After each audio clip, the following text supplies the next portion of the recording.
Hello friends, good morning. नए दिन की शुरुआत हो रही है और नए दिन के साथ आज मैं बहुत दिनों के बाद एक ब्लॉग शुरू कर रही हूँ।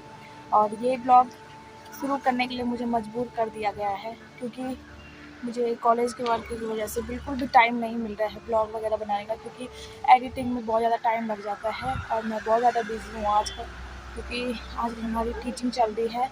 तो टीचिंग के लिए भी मुझे टाइम चाहिए है, उसके लिए भी मतलब जो वर्क है वो भी कंप्लीट करना है। फिर कॉलेज से आओ, 4-5 बजे घर पहुँचो, फिर थकान लग जाती है, तो बिल्कुल भी मन नहीं करता है ब्लॉग बनाने का। तो आज मैं ब्लॉग बनाने के लिए मजबूर हूँ क्योंकि एक घटना जो आप सभी ने सुनी होगी, उत्तराखंड की एक घटना जिसने मतलब सबकी आंखों में आंसू भर दिए हैं। वो घटना है अंकिता भंडारी की।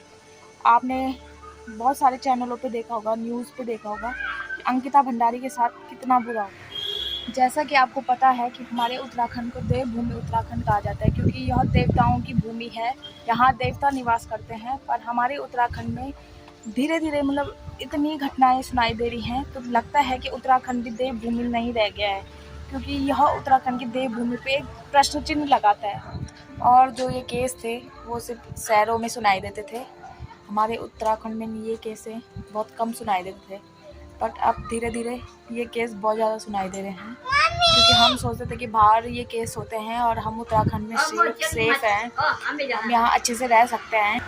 पर अब ऐसा नहीं लगता है। धीरे धीरे इतना कुछ होता जा रहा है कि ऐसा लगता है कि हम उत्तराखंड में भी सेफ नहीं हैं। शहरों में तो हुआ ही ना, वहाँ तो दिन दहाड़े ऐसे केस होते ही रहते हैं। और मुझे ये समझ नहीं आता है कि लोग ऐसे कैसे कर लेते हैं, और उसके माँ बाप पे, उसके परिवार पे क्या बीत रही है यह वही जान सकते हैं। और जो ये देवभूमि है, यहाँ ऐसे राक्षस पैदा हो रहे हैं कि हम कुछ बोल नहीं सकते हैं कि इनकी सोच क्या है, इनकी मेंटलिटी क्या है, ये लड़कियों के बारे में क्या सोचते हैं। तो ऐसी ही घटना के बारे में मैं आपको बताना चाहती हूँ। यह घटना है पौड़ी गढ़वाल के अंकिता भंडारी की, जिसके साथ बहुत ही ज़्यादा बुरा हुआ। वो लड़की पौड़ी से ऋषिकेश गई। ऋषिकेश वो एक रिजॉर्ट में मैनेजर की जॉब करती थी। तो होता है कि घर परिवार में अगर गरीबी रहे तो हर कोई लड़की सोचती है कि मैं अपने माँ बाप का हाथ बढ़ाऊँ। तो अंकिता ने भी यही सोचा होगा कि मैं अपने माँ बाप का कुछ हाथ बढ़ा लूँगा।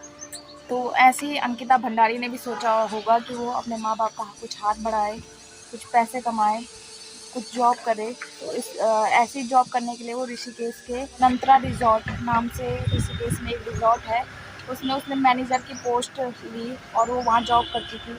पर वहाँ का जो मैनेजर था, जो कि एक राजनेता का बेटा है, तो आपको पता है राजनेताओं का बेटे हो और उन पे कोई केस हो, ये तो हो ही नहीं सकता है। चाहे वो कितना भी गलत कर ले तो उनको माफ़ी मिल ही जाती है। तो वह नेता है विनोद आर्य, उनका बेटा पुलकित आर्य, जिसने यह कार्य किया और जो अनीता भंडारी है उसको मौत के घाट उतार दिया। उसके साथ इतना बुरा करने के बाद भी उसको मौत के घाट उतार दिया और उसको नदी में फेंक दिया। तो ऐसा कौन, मतलब उनको, उनके हाथ पे किसने दिया कि उसकी ज़िंदगी को वो छीन ले। मैं तो चाहती हूँ कि सरकार से चाहती हूँ और अपने कानून, जो कानून व्यवस्था है उससे भी चाहती हूँ कि वह अनीता भंडारी को न्याय दे, उसको न्याय मिले। और उसके लिए अगर हमें कुछ भी करना पड़े, हम भी सड़कों पे उतरेंगे, हम भी आंदोलन करेंगे। जब तक के लिए अनीता भंडारी को न्याय नहीं मिला तब तक के लिए कोई भी पीछे नहीं हटेगा। और मैं सभी यूट्यूबरों से गुजारिश करती हूँ कि आप भी वीडियो के माध्यम से सोशल मीडिया में इतना जो ये केस है इसको इतना फैला दीजिए कि कानून भी मजबूर हो जाए न्याय करने के लिए, और अनीता भंडारी को न्याय मिले। वो क्या, उसकी आत्मा को भी भगवान के चरणों में शांति मिले, उसकी आत्मा भटकती न रहे। अगर उसके दोषी छूट गए तो उसकी आत्मा भटकती रहेगी, उसको न्याय नहीं मिल पाएगा। और अगर उनको सज़ा मिली, उनको भी तड़पा तड़पा के मारा जाए, उनको भी पीटा जाए सड़कों पे, मतलब जनता के हाथ पे छोड़ दिया जाए कानून, क्योंकि जनता जो करेगी वो सही करेगी। और उनको भी ऐसे तड़पा तड़पा के मारा जाए जैसे उन्होंने अनीता भंडारी की ऐसी दशा की, वैसी उनकी भी बुरी दशा होनी चाहिए, और तभी उसको न्याय मिलेगा। और या तो उनको फांसी की सज़ा दी जाए। अगर जनता के हाथ पे वह नहीं छोड़ा गया तो कानून भी उनको फांसी की सज़ा दे। उनको भी जीने का कोई अधिकार नहीं है। अगर वो किसी की जान लेते हैं तो उन्हें भी कोई जीने का अधिकार नहीं है। यह किसी के साथ भी हो सकता है, हमारे साथ भी हो सकता है, आपके साथ भी, किसी के साथ भी हो सकता है। कोई भी लड़की सुरक्षित नहीं रहेगी। अगर उनको सज़ा नहीं मिली तो हर कोई कानून अपराधी यही सोचेगा कि यार क्या होता है, सज़ा नहीं मिलती है, बच जाते हैं, तो ऐसी वो भी बच जाएंगे। अगर वो कुछ गलत भी कर ले तो कुछ फ़र्क नहीं पड़ने वाला। तो मैं सरकार से और कानून से यही गुजारिश चाहती हूँ कि उनको सज़ा मिले। इसी सज़ा के कारण सभी को सबक मिलेगा और सभी ऐसा कार्य करने से पहले 50 बार सोचेंगे, और 50 बार सोचने के बाद भी अगर उनके मन में यह डर नहीं बैठता है तो उनको भी ऐसी कड़ी से कड़ी सज़ा मिलेगी। वो भी कतराएंगे ऐसा करने से कि अगर ऐसा करेंगे तो जैसे उसके अंकिता भंडारी की दोषियों को जैसी सज़ा मिली हमें भी वैसी सज़ा मिली। तो मैं कानून और सरकार से गुजारिश करना चाहती हूँ, अपने प्रधानमंत्री हो गए, अपने मुख्यमंत्री हो गए, अपने राष्ट्रपति हो गए, उनसे मैं बोलना चाहती हूँ कि अंकिता भंडारी को न्याय दे।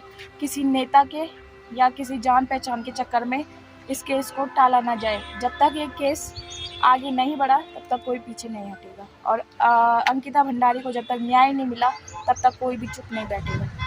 तो अगर आपको मेरी वीडियो पसंद आए तो इसको ज़्यादा से ज़्यादा शेयर करें, ज़्यादा से ज़्यादा लोगों तक भेजें, जिससे सरकार की आंखें भी खुले और सरकार जाने कि ऐसा करने से जनता पे क्या बीतती है, उसके घर वालों पे क्या बीतती है। अगर वही काम उनके नेता के बच्चों के साथ हो जाए या नेता की बेटी के साथ हो जाए तो क्या करेंगे, क्या कैसे, मतलब तब तो सारे कानून के दरवाजे खुल जाएंगे।